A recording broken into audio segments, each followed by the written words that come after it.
શારીરિક રીતે સ્વસ્થ હોય,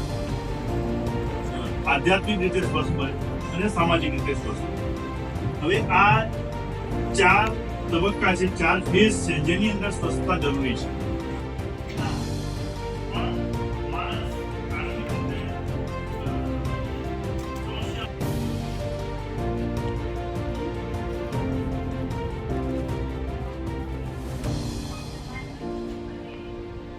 ઘણા બધા નિષ્ણાંતોના લીધે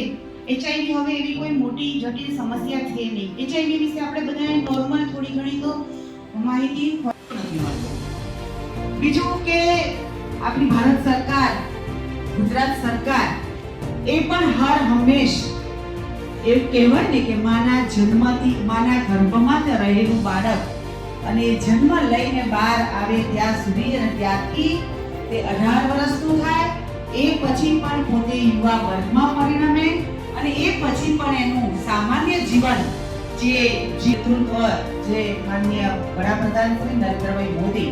અને ગુજરાતમાં માનનીય શ્રી ભૂપેન્દ્રભાઈ પટેલ જે પદ્ધતિ કરી રહ્યા છે એ અંતર્ગત તમને ને અમને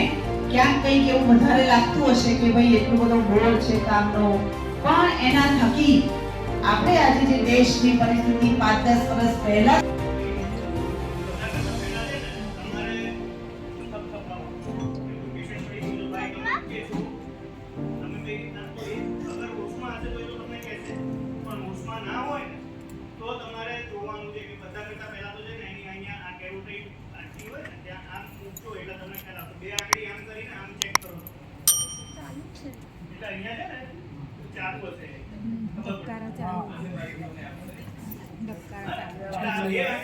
તમે ચેક કરી લેવાની